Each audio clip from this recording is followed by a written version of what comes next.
we're going to stay with the straight up comparison test, not the limit comparison test yet, for a couple more examples. And I want to do something that has a little bit different flavor from before. Getting a little more complicated looking, but the main thing is that notice that's a 3k minus 2, not a 3k squared minus 2 on the bottom. So we can still do the vague idea of get an idea what to compare it to. Ignore the 1 because when the k is big, that's not going to be important. Ignore the minus 2. Ignore the 3 because it's a constant factor. And we're getting something that's the terms themselves, not the sum, but the terms are approximately 4 through to k over k. Well, you could go ahead and give that as a power, but one thing you can just say right now is that that's going to be bigger than 1 over k. Always sort of look for simple examples to compare to. Hey, wait a minute. That's divergent. That's bad. It seems like you're going to be worse than bad, and we should be able to show it's bad. We should be able to show it's divergent.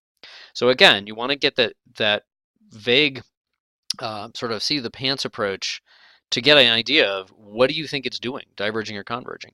And that's going to tell you what to compare it to and how to do that.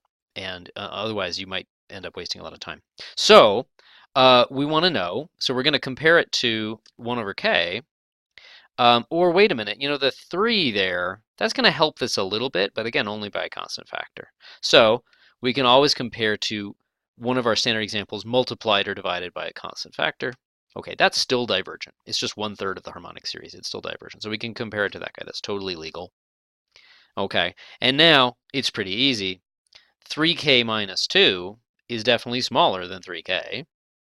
So 1 over it. Often you want to start, if you have a denominator, you often want to start with the denominator and show that and if you're trying to show the whole thing's bad, like we're doing here, you want to show that that's smaller than something simple. Then this guy, 1 over 3k minus 2, is bigger than 1 over 3k. And then when I multiply it by this function, this guy's always bigger than 1. And in fact, it's growing. It's not super fast growing, but hey, all I care about is it's not making anything better. It's making things worse. That is definitely bigger than 1 over 3k. Okay, so here's my terms, and those are greater than bk, and we know that the sum of those guys is just 1/3 of the harmonic series that diverges. And therefore, so by the comparison test, the sum of our terms also diverges. We first figured out whether we think it's going to be good or bad. We decide it's probably bad, and we find some sort of specific bad simple example to compare it to. We run the comparison test. Notice I don't do any of the inequalities with the whole sum.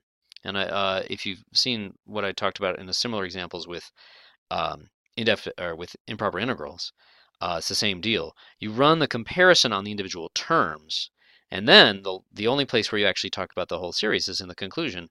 By the comparison test, since I know something about what the terms are doing and the fact that they're bigger than things that are known to have a bad sum, a divergent sum, then the sum of these guys diverges. You're not going to have sums in the inequalities. That's a common mistake. So let's see. Let's do one more example before we switch to the somewhat slicker tool, the limit comparison test. Let's look at the sum of root k over 4 to the k. So here there's a bit of a battle going on. The numerator's going to infinity, and the denominator's going to infinity. If we were just looking at the limit of the terms here, we could replace them both with x and do a little L'Hopital, or just remember that this is not even growing as fast as a linear function, and exponentials certainly beat linear functions, so they certainly beat square roots, and so the terms are going to go to 0. But wait, that's not all we need. We certainly need the terms to go to 0, and it's always good to check that if it's easy. But that's not sufficient. It's necessary for the convergence of the sum, but it's not sufficient. Okay, so we really want to show that these guys are going to 0 quite fast. Well, they really are. 4 to the k goes to infinity really fast, way faster than root k. So the battle should be so clearly won by the 4 to the k that these guys are still going to 0 quickly and the sum should exist. So how can we actually make sure that works? So one thing we could do is we could try to use part of this. This is 4 to the k. That's growing very, very quickly. Powers of 4 grow very quickly. We could maybe use some of that growth to show that it overwhelms this and see if there's any growth left over on the bottom that's still good. Okay, so here's what I'm going to do. I'm going to observe that 4 to the k is just 2 to the k times 2 to the k. Okay, so root k over that. Oh, hey, this is still an exponential paired with a square root. That should go to 0, at least, at any rate, be bounded. And then what are we left over? 1 over 2 to the k. And we know that that converges. That's one of the other stock. So I'm going to mention the other great stock example, the geometric series. And that is that the sum of like a r to the k converges exactly when r is smaller than 1 in size, in absolute value. Okay, so, and this is 1/2 to the k. Okay, so we've got our comparison. We're going to use part of that exponential growth to be our comparison, turns it into the geometric series, and then we just have to assert that this is less than 1, and that's pretty easy. Okay, so when k is greater than or equal to 1, root k is definitely less than or equal to 2 to the k. It's actually strictly less, but all we need is less than or equal to. Depending on how paranoid you want to be, you might want to justify a little bit more about why this is true. But I feel like this is pretty obvious. This grows very quickly.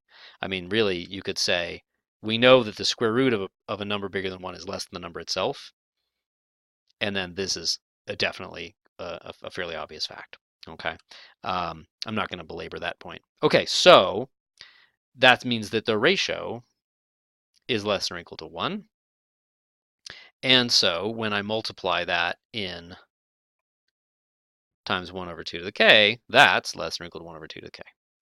So we had to be a little bit more clever here, and this trick of splitting up something that's growing plenty fast into something that's going to kill some competitor, like on the numerator, and something that's still growing fast enough, that can be a nice thing to do. Okay, so what we've got, that's our a sub k. That's the terms, exactly, just with the 4 to the k written out. And that guy that would be our b sub k, and that's convergent. So that converges, and so the sum of our a sub k also converges. You probably want to do it a little bit more cleanly. Your teacher's probably not going to like all the arrows and everything like that, but I wanted to save space. Okay, next time we'll see how to make some of these things slicker using the limit comparison test.